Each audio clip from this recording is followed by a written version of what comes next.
Bismillahirrahmanirrahim. Assalamualaikum warahmatullahi wabarakatuh.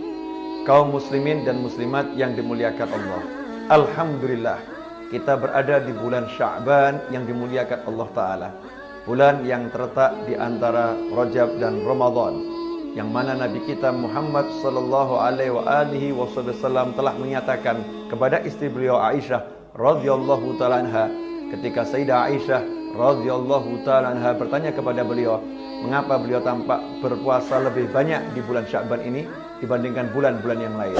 Maka Rasul pun bersabda sallallahu alaihi wasallam, "Dzaka syahrun yaghfulun nasu anhu baina Rajabin wa Ramadan, wa huwa syahrun turfa'u fihi al-a'malu ila rabbil alamin, wa uhibbu an yurfa'a 'amali wa ana sha'imun." Bulan Sya'ban adalah bulan yang banyak dilupakan oleh umat manusia.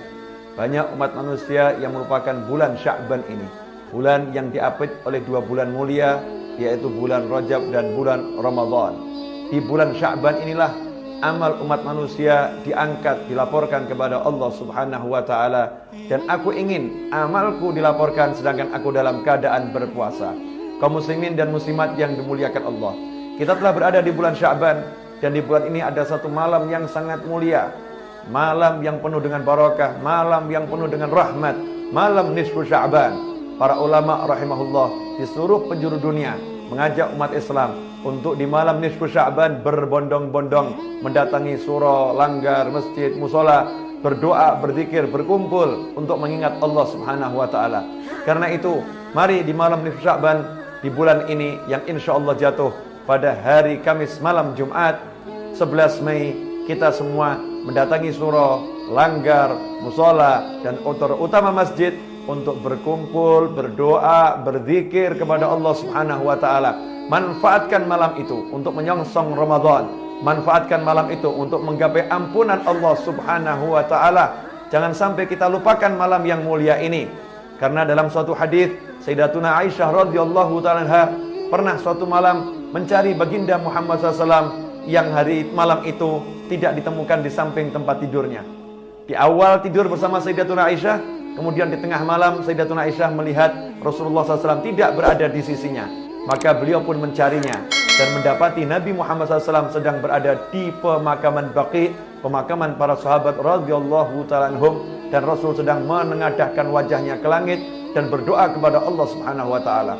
Kemudian Sayyidatuna Aisyah pulang ke rumah dan Rasulullah SAW kembali ke rumah. Rasul pun menyatakan kepada Aisyah dalam hadis yang panjang, di akhir hadis Rasul menyatakan bahwasannya malam itu adalah malam yang mulia. Rasul Muhammad sallallahu alaihi wasallam bersabda, "Innallaha azza wa jalla yanzilu lailatan nisfi min Sya'ban ila as-sama'id dunya yaghfiru li aktsara min 'adadi sya'ri ghanami kalbin." Sesungguhnya Allah azza wa jalla pada malam nisfu Sya'ban Allah turun ke langit dunia. Artinya Allah mendatangi hambanya dengan rahmatnya, dengan ampunannya. Di situ Allah Subhanahu wa ta'ala di malam itu memberikan ampunan kepada umat manusia sebanyak jumlah bulu domba yang ada di peternakan suku Kalb. Artinya umat Islam di malam itu mendapatkan ampunan yang luar biasa dari Allah Subhanahu wa ta'ala. Maka Rasul pun Muhammad SAW mencontohkan, bahkan beliau ziarah kubur di malam nisfu Sya'ban. Tidak hanya tinggal di rumah, beliau keluar dari rumahnya untuk menziarahi para sahabat radhiyallahu ta'ala anhum. Di malam nisfu Sya'ban, Nabi kita Muhammad SAW menyerukan agar umatnya berdoa kepada Allah Subhanahu wa ta'ala. Dalam suatu hadis Nabi Muhammad SAW bersabda, "Idza kanat lailatul nisfi min Sya'ban faqumu lailaha wa sumu naharaha fa innallaha yanzilu fiha li ghurubi syamsi ila sama'id dunya fa yaqulu ala min mustaghfirin li fa aghfir lah, ala mustarzikun fa arzuqah, ala mubtalan fa uafiyah, ala kadza hatta yatlu'al fajru." Nabi kita Muhammad SAW bersabda bahwasannya di malam nisfu Sya'ban hendaknya kalian semua malam itu bangun beribadah kepada Allah Ta'ala, dan keesokan harinya di siang harinya berpuasalah kepada Allah Subhanahu wa ta'ala. Karena sesungguhnya Allah ketika terbenamnya matahari di malam nisfu Sya'ban, Allah turun ke langit dunia. Kemudian Allah menawarkan kepada hamba-hambanya, adakah di antara kalian yang butuh ampunan? Maka aku akan ampuni. Adakah di antara kalian yang butuh rezeki? Aku akan berikan rezeki. Adakah di antara kalian yang butuh diselamatkan dari sesuatu yang tidak baik yang dia peroleh, sesuatu yang gak enak yang dia peroleh? Maka aku akan selamatkan dia, aku akan sembuhkan dia. Apakah ada, apakah ada, apakah ada? Terus Allah menawarkan hal itu sampai berakhirnya waktu malam, sampai terbitnya waktu fajar. Ikhwani rahimakumullah, tawaran Nabi Muhammad SAW dan seruan beliau ini jangan kita abaikan hanya karena alasan hadisnya dhaif, hadisnya kurang kuat. Perlu kita ketahui, hadis yang dhaif dalam fadilah amal diserukan oleh para ulama untuk diamalkan. Jika Anda mengikuti para ulama pun mengajak kita mengamalkan hadis dhaif, seruan amal soleh.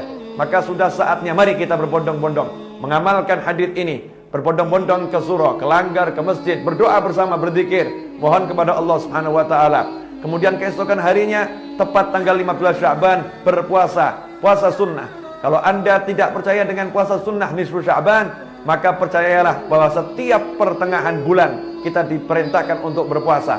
Sebagaimana disebutkan, hendaknya umat Islam ini berpuasa di Ayyamul Bid, hari-hari putih, yaitu tanggal 13, 14, dan 15. Karena itu jangan sia-siakan apa yang telah ditawarkan oleh Nabi kita Muhammad SAW. Datangi surau, datangi langgar, datangi musola, datangi masjid, berkumpullah, berdoalah bersama-sama di malam nisfu Sya'ban. Semoga Allah Ta'ala mengampuni kita semua dan menjadikan kita orang-orang yang mendapatkan barakah, sehingga kita mendapatkan barakah bulan Rajab, barakah bulan Sya'ban, dan disampaikan kepada bulan Ramadan dalam keadaan sihah wal afiyah fi taatillah. Mohon maaf, semoga barakah manfaat. Wassalamualaikum warahmatullahi wabarakatuh.